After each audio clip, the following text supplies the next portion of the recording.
Hey guys, what is up? It is Serio10 here again today with Burn 1, and I'm going to be giving you guys a deck profile. Some of you guys may already know what this is, given the fact that I tried to upload it once, and I guess I should have checked my mic before doing that, but this is Adventure Time 8 Standby. I decided to go with 8 Standby because, I'm guessing everyone knows by now, everybody's already shown you guys a choice. Choice Standby. Stock Soul Choice. You know, everyone likes the Finn and Jake top end, but you know what? That Marceline level 3 is pretty good on its own. So I think I'm just gonna be going over the cards first, and then I'll do kind of showing you why I think certain cards are needed, and then also some improvements that can be done with this deck, because I think this is like an early version, and ultimately things like mob and then just like a lack of events has kind of kept me from sitting there and actually finalizing the last little touches on this deck. But this deck by itself is pretty good as is. So let's get into it. First, the only level 4 at 0 is probably the most important card. It is your Bimo Chiuri. When this card is sent to the grave, which is a great timing for this set, especially for this deck. You can discard a card from your hand to top check 4 to grab a level 1 or lower. Just a basic utility card, very important in the later game, very important in the early game. Sets up your grave for the standbys. Gives you deck speed, gives you hand fix. All in all, good card. Then we're playing 3 of the Finn and Jake, or just a Finn, Ricky. Pay 1 Clock Self Search, gains 1,000 on your turn. If you have 2 other ooze, all in all, a great card. It prevents you from being level locked. It helps you get to key parts, right? If you're 0-6, you can go to 1-0. If you're stuck at 2 and you kind of want to go to 3, usually you don't want to go to 3 as a standby deck. Usually it's you'd want to go to 2, maybe to get some standby pressure on board. You can use this. We only play 3 because generally it's you might only want to resolve this once a game. And then after that, it's a pretty dead card, but it's really good when it comes out. This card's insane. Gunter, he's a free runner, and he has on play, top check, add, ditch. If it's a level, you only add level 1 or higher, but you can add events. It facilitates 5-card brainstorms.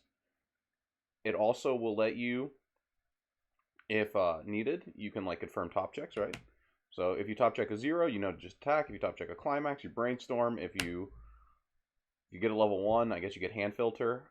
Just all in all, a pretty good card. Definitely good going first. Not so good going second. I think this deck overall kind of doesn't want to go second because these level 0s that I've decided to play are pretty weak. But at the end of the day, you end up making up for that when you get hit to level 1 anyway. So I don't think it's too much of an issue, but it is an issue with this build for sure. So you might want to change that if you don't like the volatility when you go second. We're going to play 3 of this Ice King. He's on play. You ditch a card to salvage the 1/1 event. And then if he gets reversed and you have 2 other ooze, which is pretty much everything in the deck, you can ditch a card, ditch a character, specifically an ooze, send him to memory, search your deck for a Marceline. It's just free memory in the early game, good ditch out, grabs you a good event. So all in all, pretty solid card. And it being blue is a little bit nice for one of the cool cards that we play as a tech.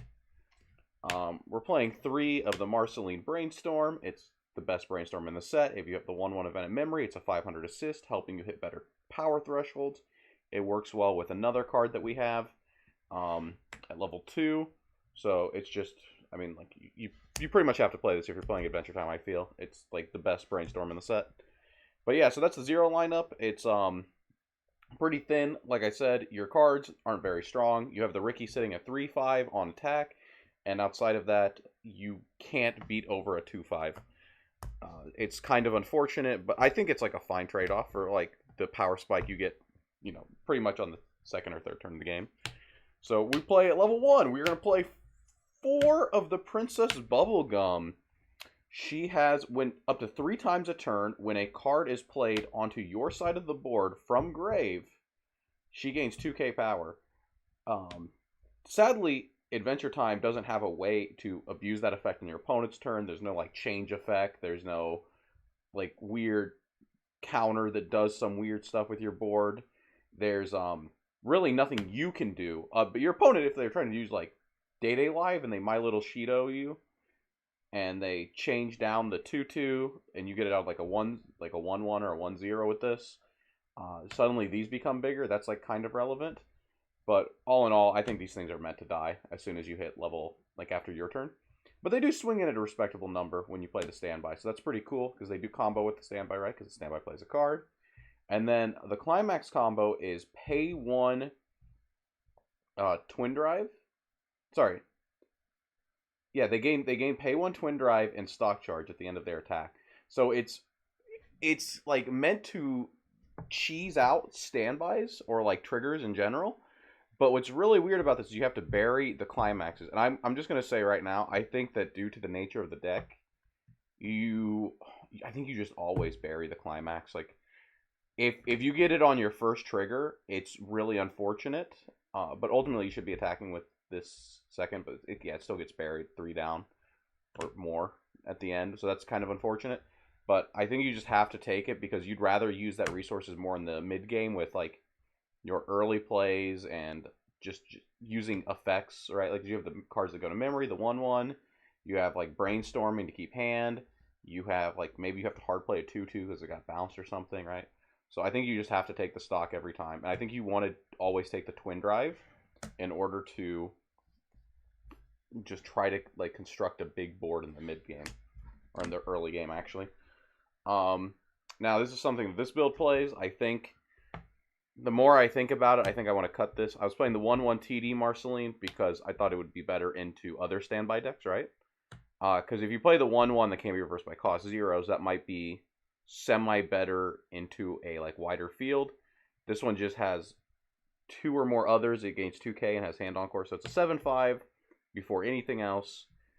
So it can like trade with other standby decks or decks that randomly play 1/1s because there's a lot of those now.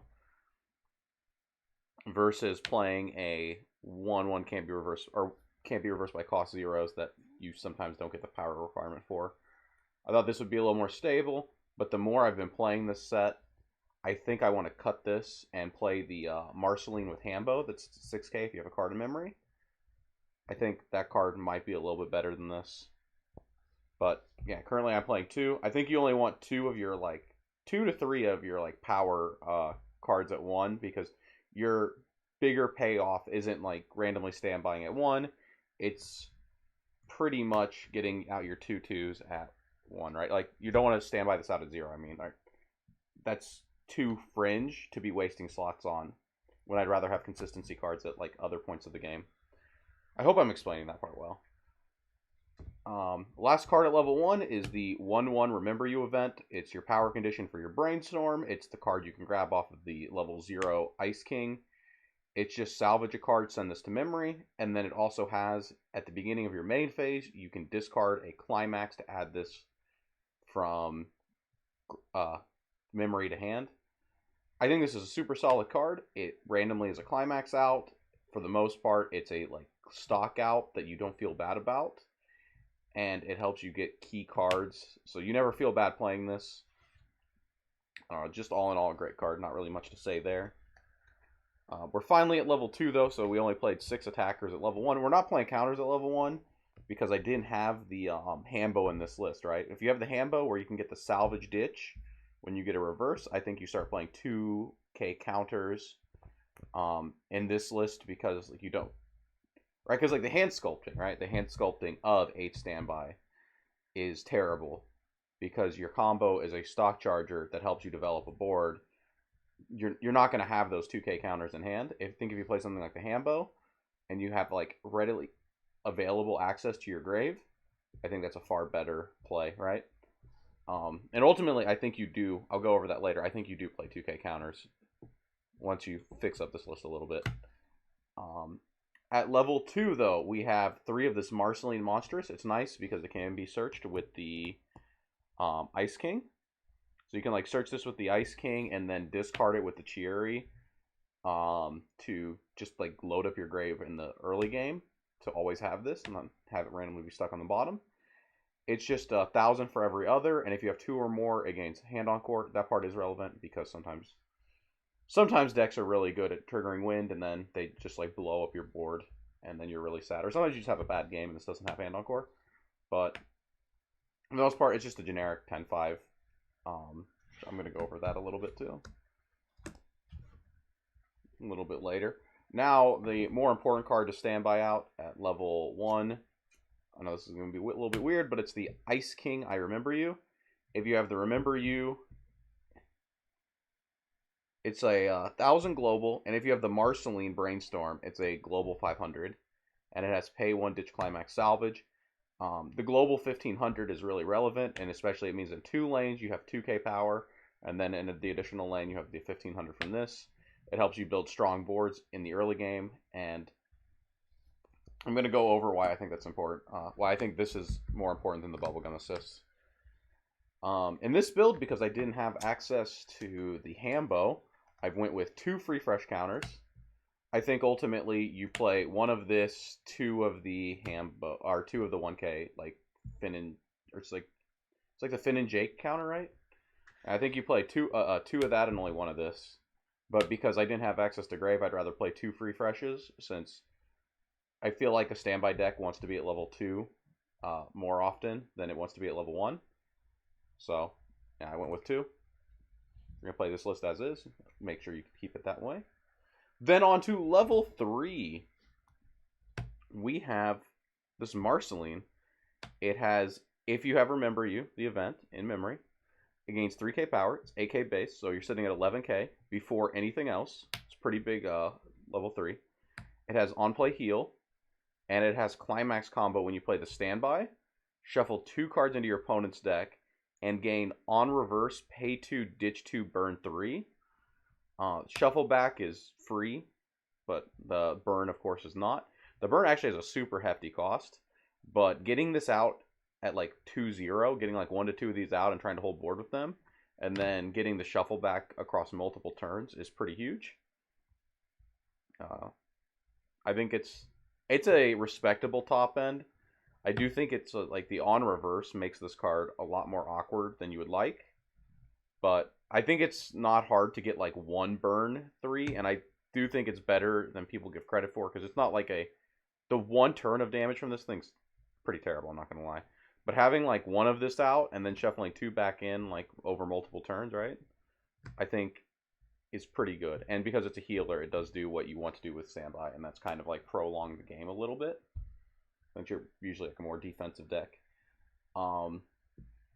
Then also at level 3, we're going to play 2 of this Jake the Dog early play. Before including this card, because like first I just tried like with like the stock healers and everything else, and my hand was destroyed because 8 standby builds like a board, right? And the board is 50-50 on if it lives or not. But the one thing it doesn't do, regardless of how good your game is it doesn't build a hand. Even in the best games, your hand is like 3 cards. This card being an early play that replaces itself, it can find the climax for this. It's like pretty big. It's just all in all a great card. It helps alleviate a lot of the strain on your hand, just like that 1 card.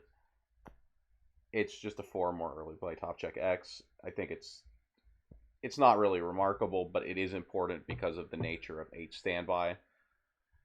And now the super spicy card. This is the Lich.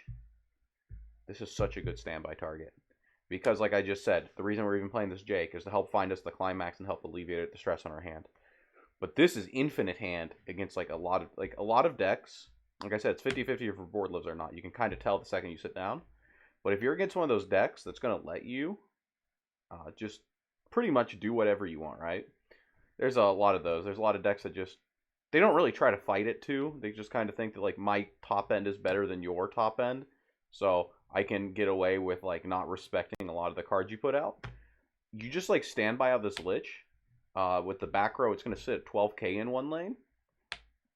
And every time it attacks, it top check adds if it's a character.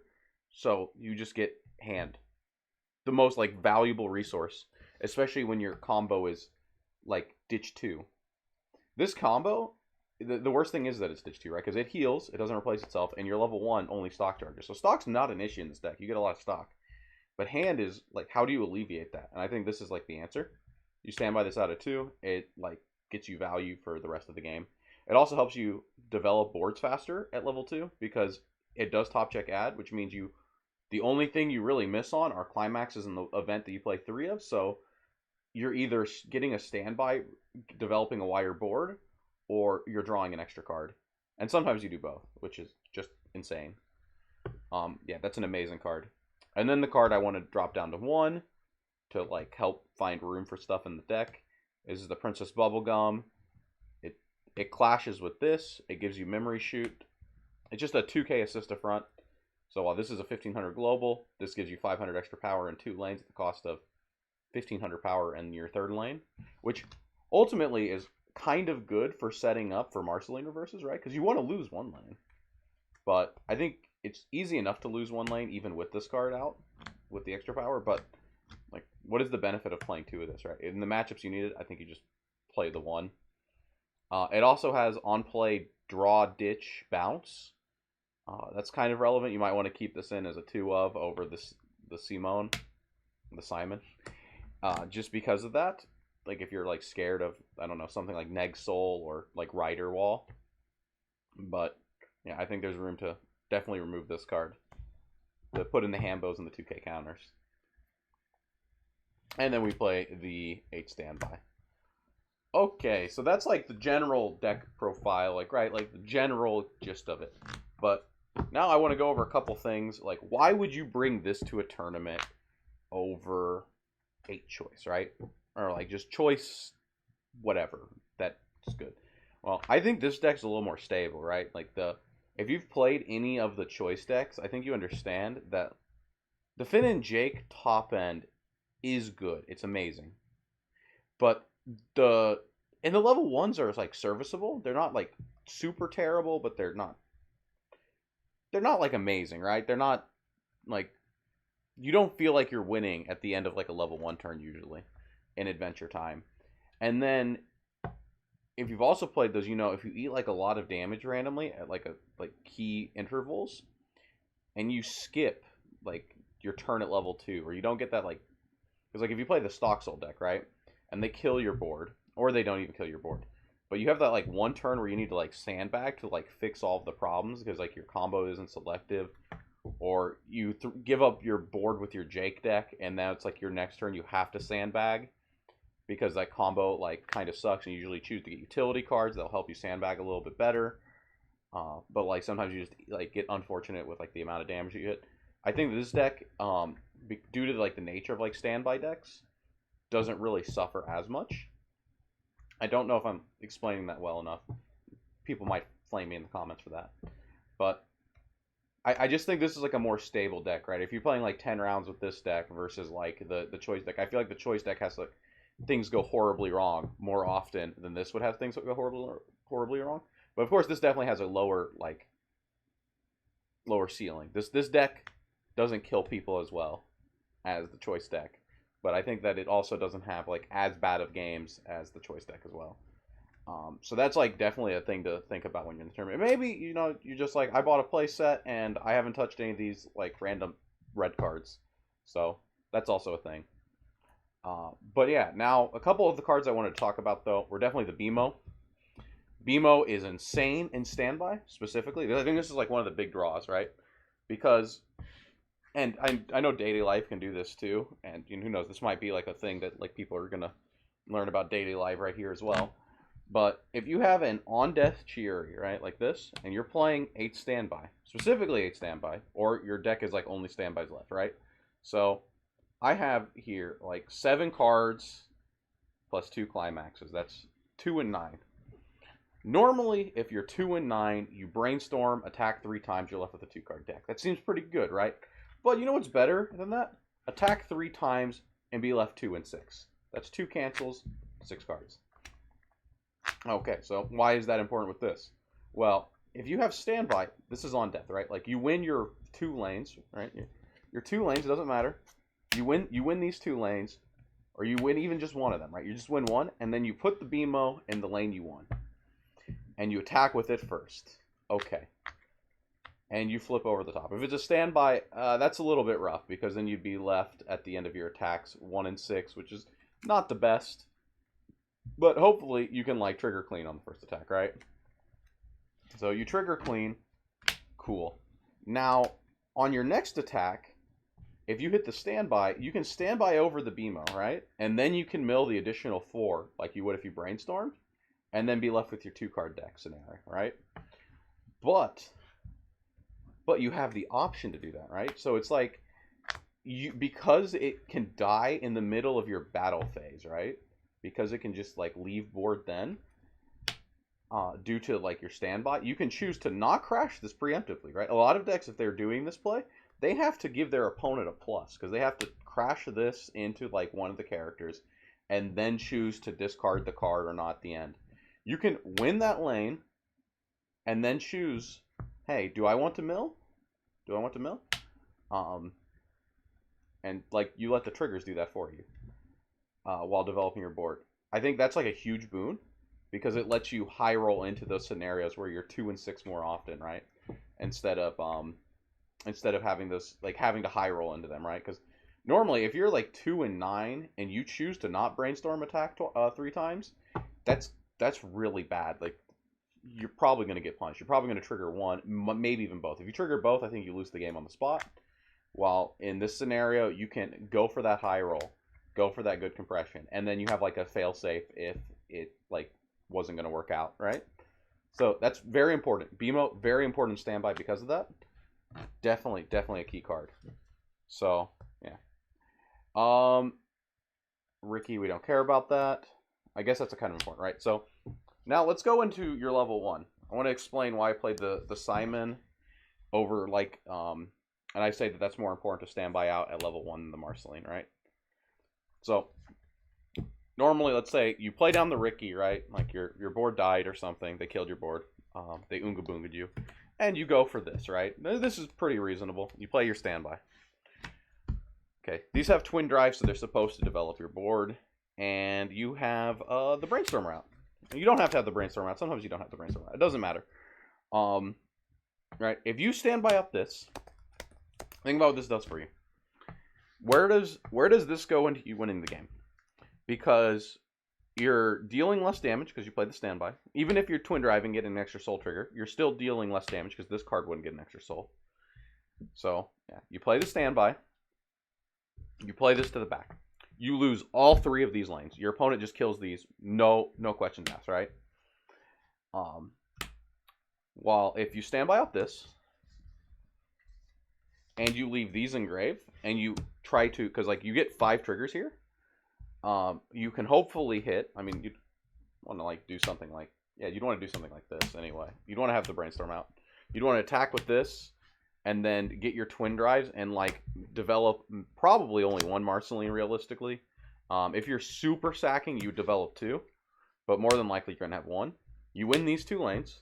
You have this, and this thing is like 12k here, 12.5. Like this is a far better board, right? Because your opponent loses this lane. You beast die, and then you move this over, and then you put down like a BMO, and I don't know what else you put. Something else, maybe like a Marceline that can grab a counter, and suddenly your board's in a lot better state, right? Versus like if you just had stood by this out, you play this, and then like where's the payoff here, right? Like where's you like winning board and actually controlling the game off of like this? And even if you hit the standby, since we only play 3 of this, it is kind of hard to actually have 2 of those engraved. So I think it's like better to go for like this. I think it's just like far better to go for this, since you get the proactive. You win this lane on that turn cycle, right? So I think that part's important. And of course, if you have like the Marceline, the 1-0, it's like even more important because then your 1-0, like if you took out the 1-1, or even if you play the 1-1, I think it's more important because then you have this card out, and then you have like a 1-1 over here, and you have the 2-2 also, and now suddenly the 1-1's a 9-5. It's actually able to hold board versus it being 7-5 or just even 8k. 8k is not really going to hold board. 9-5 is probably going to hold board. It's just like one of those like power threshold things.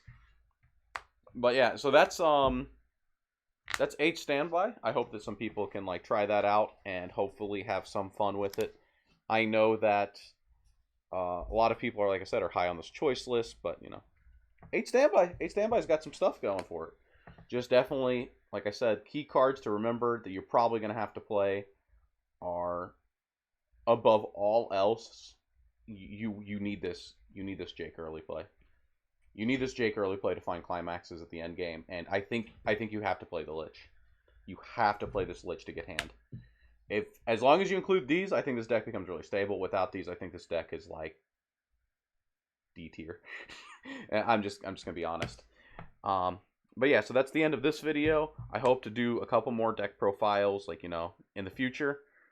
Let me know what you guys want, like what set you guys want to see. Maybe there's like different archetypes you want to see played. But until next time, this is Serio Tenon signing out.